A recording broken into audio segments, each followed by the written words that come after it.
황인범이 올림피아 코스팅과 재판까지 갈 뻔했습니다. 안녕하세요. 스냅밴 스포츠 작가 장동입니다.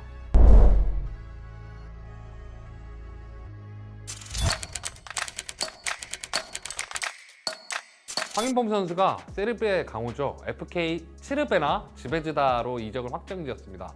등번호는 66번, 이적료는 550만 유로로 한화로 약 78억 원이고요. 구단 역사상 최고 이적료를 기록했습니다. 그만큼 지베즈다 측이 황인범을 대우하고 중용하겠다는 의미로 볼 수가 있겠네요. 그리고 700에서 760만 유로의 바이아웃을 삽입하면서 100억 정도의 이적료만 제시하면 황인범 선수가 다른 빅리그로 이적할 수 있는 상황이 상대적으로 낮은 금액에 맞춰지게 되었습니다. 치르베나 지베즈다는 세르비아 리그에서 6시즌 연속 우승을 하고 있는 팀입니다. 이 팀이 UEFA 챔피언스 리그에 출전한 팀이 된다는 이야기고, 황인범 선수가 이 이적을 결정하게 된 이유도 팀이 챔피언스 리그에 나간다는 것이 가장 큰 이유였다고 이야기를 한 만큼, 황인범의 유럽 진출 4시즌 만에 챔피언스 리그에 데뷔하는 것 역시 가장 큰 메리트로 작용한 것으로 보입니다. 황희찬 선수의 경우에도 상대적으로 레벨이 낮은 오스트리아 리그에서 뛰면서 챔피언스 리그를 데뷔했거든요. 같이 뛰던 선수가 당시 엘링 홀란드, 맨체스터 시티에서 뛰고 있는 세계적인 공격수죠. 미나미노 타쿠미 같은 선수들과 리버풀 같은 강호 팀과 경기를 하면서 주목을 받았고, 현재 세 선수 모두 빅리그에 데뷔했어요. 홀란드는 현재 맨체스터 시티의 강력한 공격수고, 미나미노 같은 경우에 리버풀에 있다가 지금 현재는 모나코에서 뛰고 있죠. 황인범 선수 같은 경우에도 그런 생각으로 선택했을 가능성이 높아요. 황인범 선수의 이적설이 나온 게 8월 중순, 8월 14일 정도였을 거예요. 이탈리아 세리에 A의 아탈란타하고 김민재 선수가 뛰었던 이제 나폴리, 그리고 이제 AC 몬차라는 팀이 관심을 갖고 있다는 뉴스가 나왔고요. 독일 분데스리가에서는 이제 정우영 선수와 권창훈 선수가 뛰었던 프라이부르크나 터키의 갈라타사라이와도 이적설이 계속 있었어요. 여기서 문제가 생겼는데, 황인범 선수와 구단 간의 계약 기간이 서로 인지하고 있는 기간 자체가 다른 상황이었거든요. 황인범 측은 1+2년을 주장하는 상황이었고, 올림피아코스는 3년임을 강조하는 상황이었어요. 이렇게 된 이유가, 황인범 선수가 유럽에 첫 진출한 팀이 루빈 카잔이라는 팀이었는데, 이 팀이 러시아 리그 팀이었어요. 근데 이제 러시아와 우크라이나 간의 전쟁이 발발하면서 러시아 리그에 참여하고 있던 외국인 선수들에게 피파에서 일시적으로 FA 신분을 내려줬어요. 황인범 선수도 이에 따라서 FA 서울에 반년간 임대로 뛰게 되었거든요. 이후에 러시아 리그가 전쟁에 대한 여파로 UEFA로부터 자격정지 징계를 받게 돼요. 그리고 이제 유럽 대항전이나 국가 대항전 참여가 차단되고, 그리고 황인범 선수가 FA 서울에 임대돼서 뛰는 동안 피파에서도 러시아 리그에 뛰는 외국인 선수들 중에 FA, 그러니까 이제 자유계약을 원하는 선수들에게 FA 신분을 인정해주면서 황인범 선수도 2022년 7월 이제 그리스 리그의 올림피아코스로 FA로 이적하게 되거든요. 근데 이 과정에서 황인범 측은 이제 1년이 지나면 300만 유로의 바이아웃이 생기는 계약을 맺었다고 주장하는 한편에, 올림피아코스는 그런 계약이 맺은 적이 없다면서 반발하는 상황이었고, 결국엔 황인범 선수가 그리스를 떠나서 한국에 돌아와서 훈련하는 상황이 벌어졌어요. 이에 대해서 올림피아코스는 구단 변호사를 통해서 법적 대응을 할 것으로 예고하면서 이제 황인범 선수의 이적 상황이 되게 어려워지고 있었거든요. 이제 이후에 조사 과정에서 황인범 측이 주장한 대로 계약 기간 1+2년이 맞는 것이 기정사실화가 돼 가면서 그리스 언론하고 팀 측에서 이제 한 발 빼는 모습을 보여주죠.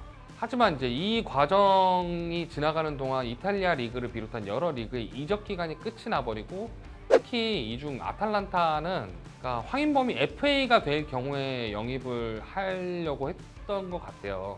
그래서 이제 소극적으로 이적 시장을 대하면서 상황은 이제 황인범 선수에게는 최악으로 치닫는 상황으로 흘러가게 됐죠. 이제 아무리 한 발 양보한다 하더라도 올림피아코스 입장에서는 구단과 대립각을 세웠던 선수를 다시 뛰게 하는 것도 구단 입장에서는 되게 곤란한 상황이고, 언론의 보도들도 이제 구단에 유리한 상황이 아니었던 것도 이제 한몫을 하는 데다가, 황인범 선수 역시도 이제 구단과의 관계상 자신이 잔류해도 경기를 뛰기 힘들어 보이잖아요. 진짜 최악의 경우는 반년간의 실전 경기 없이 훈련만 하는 상황이 생기면 이제 황인범 선수도 전성기에 접어드는 나이에 이제 중요한 시기를 경기 감각을 잃으면서 놓치게 되는 거예요. 그래서 이제 결국은 지베즈다가 적극적으로 협상에 임했고, 지베즈다 역시 황인범의 제안대로 1년 이후에 바이아웃 계약을 이제 제안을 했거든요. 이제 최대한 선수한테 맞추는 계약을 해주면서 구단과 선수 간의 법적 다툼은 이제 피하는 모양새로 이 사태가 마무리 지어지게 되었고, 구단은 또 구단대로 선수를 팔아 수익을 남겼고, 선수는 또 최소한 더 나은 무대를 경험할 수 있는 발판을 삼으면서 이 사태가 무사히 이제 끝나게 됩니다. 황인범 선수는 이제 현재 27세예요. 이제 전성기에 접어든 나이로 들어가거든요. 축구 선수로서 기량을 만개할 시기가 다가온 상황에서 빅리그를 가지 못해서 아쉽다는 의견도 지금 많은 걸로 알고 있어요. 이제 다만 리그 랭킹에서는 그리스 리그가 19위, 세르비아 리그는 13위로 더 랭킹이 높은 리그인 건 맞아요. 하지만 이번 시즌 그리스에서는 상위급 활약을 한 것에 비해 빅리그 팀들이 이적료를 크게 들여서 영입을 할 만큼의 메리트를 느끼지 못했을 수도 있어요. 만약 본격적인 이적료 협상이 오고 갈 만큼 적극적인 구단이 있었다면 세르비아로 가기 전에 이미 이적이 끝났을 수도 있고 구단과 싸우지 않았을 수도 있죠.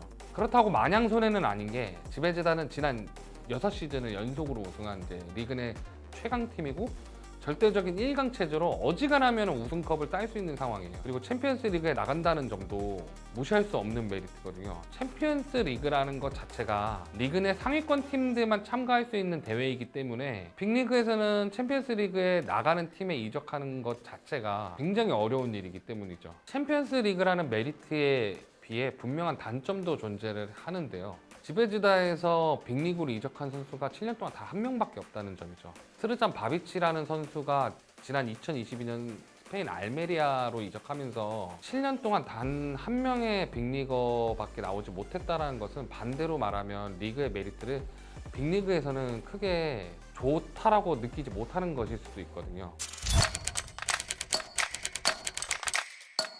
김민재 선수가 터키로 진출한 이후에 매년 팀으로 옮기면서 결국 세계적인 빅클럽인 바이에른 뮌헨에 간 것을 두고 여러 선수들이 빅클럽에게 좋은 평가를 받지만 팀을 옮기는 것 자체가 쉬운 일이 아니에요. 그렇기 때문에 황인범도 팀과 갈등을 겪었던 부분이고요. 하지만 황인범 선수는 가진 툴이 많은 데에 비해 어필할 수 있는 무대가 부족했던 건 사실이에요. 그리고 이제 황인범 선수 같은 경우에 리그 자체들을 약한 리그를 많이 뛰었던 것도 부정할 수가 없고요. 그렇지만 황인범 선수는 대표팀에서도 핵심 자원인 만큼 쉽게 단정 짓지 않고 지켜보면서 응원해야 된다고 생각합니다. 앞으로도 황인범 선수의 활약을 응원하겠습니다. 지금까지 스네벤이었습니다. 여러분의 다양한 의견과 구독은 저에게 큰 힘이 됩니다.